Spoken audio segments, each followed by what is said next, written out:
বন্ধুরা, তোমাদের কাছে আজকের এমন একটা ভিডিও দেখাবো। আশা করি ভিডিওটা দেখার পরে ভিডিওটা বেশি বেশি করে শেয়ার করবেন। এখন ভাদ্র মাস পড়ে গেছে। ভাদ্র মাসে মনসা পুজো হয়, জানো, বিশেষ করে ভাদ্র মাসটা পুরো মনসা পুজো হয়। অনেক জায়গা হচ্ছে মনসা ঠাকুরের মান্দাস করে নদীতে ভাসায়, কিন্তু এই ভাদ্র মাসে মা মনসার সাথে দুটো কুকুরের বাচ্চা কি করেছে এ টু জেড এই ভিডিওর মাধ্যমে দেখাবো। ভিডিওটা দেখার পরে আমাদের সনাতন ধর্মের যত ভাই বোনেরা আছো, তোমাদের সামনে যদি এই ভিডিওটা যায়, তোমরা বিশেষ করে ভিডিওটা 10টা করে গ্রুপে শেয়ার করবেন। আমাদের সনাতন ধর্মের লোকেদের কাছে যেন এই ভিডিওটা যেন মা মনসা ঠাকুরের ভিডিও যেন পৌঁছে যেতে পারেন। তোমরা একমাত্র এই মা মনসা ঠাকুরের ভিডিওটা তোমরা পৌঁছে দিতে পারবেন শেয়ারের মাধ্যমে। প্রথমে তোমাদের দেখাচ্ছি হচ্ছে দুটো কুকুর হচ্ছে মা মনসা ঠাকুরের সাথে কি ব্যবহারটা করতেছে, সব কিছু তোমাদের আজকে দেখাবো এই ভিডিওর মাধ্যমে। কিন্তু ভিডিওটা তোমরা শেয়ার করতে ভুলবে না। এখন তোমরা দেখা পাচ্ছ দুটো কুকুর। এই দুটো কুকুর কোন জায়গায় বাড়ি ঠিক আমরা জানতে পারিনি। জানতে পারলে এই কুকুরের ভালোভাবে আমরা শিক্ষা দিতে পারতাম, কিভাবে হচ্ছে কুকুরগুলো শিক্ষা দিতে হয়। আমরা যখন একটা ছোটো কুকুর যখন বাড়িতে পুষছি, পোষার পরে তার মানুষ করি কিভাবে, সেইভাবে এই দুটো কুকুর বাচ্চাতে কুকুরের অধম এই কুকুরের কিভাবে শিক্ষা দিতাম, সেইভাবে আমরা ভালোভাবে শিক্ষা দিয়ে আসতে পারতাম এই কুকুরের বাড়িতে। কিন্তু এই কুকুরের বাড়ি কোন জায়গা ঠিক আমরা জানতে পারিনি, তাই ভিডিওর মাধ্যমে তোমাদের সামনে তুলে ধরতেছি।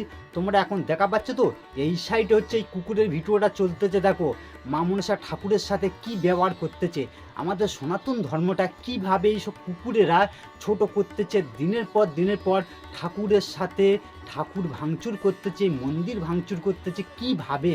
এইসব কুকুরেরা কোন ধর্মে ঠিক আমাদের জানা নেই, কিন্তু জানতে যদি আমরা পারি, বিশেষ করে আমাদের পশ্চিমবাংলার ভিতরে বা সুন্দরবন দক্ষিণ 24 পরগনা জেলার মধ্যে যদি এই কুকুরের বাড়ি হয়, বিশেষ করে আমি ঠিক খুঁজে বার করে নিতে পারবো। আমার চ্যানেলে এ টু জেড সুন্দরবন দক্ষিণ 24 পরগনাতে কিন্তু মন্দিরের ভিডিও ছাড়া হয় বা ঠাকুরের ভিডিও ছাড়া হয়। আর একটা ভিডিও আমি ছাড়ি বিশেষ করে, সেটা হচ্ছে প্রতিবাদী ভিডিও বা গরিব লোকেদের কিভাবে পাশে দাঁড়াতে হয়। যে একটা অসহায় ছেলে অসুখে তার পাশে কিভাবে দাঁড়াতে হয় সেটা আমি জানি, কিন্তু অ্যাকচুয়ালি আমার হচ্ছে ভিডিও ছাড়া হয় সনাতন ধর্মের ঠাকুরের ভিডিও। এখন তোমাদের দেখা পাচ্ছ কীভাবে হচ্ছে ঠাকুরের মুখের ওপরে কীভাবে লাথি মারতেছে এই দুটো কুকুর। এই দুটো কুকুরের বাড়ি কোন জায়গাটা ঠিক আমাদের জানতে পারছি না। যদি জানতে আমরা পারি, কিন্তু এই কুকুরের আমাদের সনাতন ধর্মে যত ভাই বোনেরা আছে, দাদারা আছে বা বয়স্ক বাবারা আছে, মায়েরা আছে, সবাই মিলে এই ভিডিওটা এমনভাবে শেয়ার করো এই কুকুরের দুটো যেন খুঁজে বার করা যায়। এই কুকুর দুটোর খুঁজে বার করে যেমন ঠাকুরের বুকে হচ্ছে লাথি মারতেছে, মা মনসা ঠাকুরের বুকে লাথি মারতেছে, এইভাবে এই কুকুরগুলোকে এরকম শিক্ষা দেওয়া দরকার। এদের মারলে হবে না, একমাত্র উপায় হচ্ছে এদের গলায় হচ্ছে জুতোর মালা দিয়ে 7টা গ্রাম ঘোরাতে হবে, তারপরে আইনের আওতায় এনে বা পুলিশের হাতে তুলে দিতে পারবে একমাত্র তোমরা এমনভাবে ভিডিওটা শেয়ার করো এই কুকুর দুটো যেন ধরা পড়ে। মা মনসা ঠাকুরের সাথে যেভাবে নোংরামিগিরি করেছে বা বাজে ব্যবহার করেছে, মা মনসা ঠাকুরের বুকে করে লাথি মারতেছে।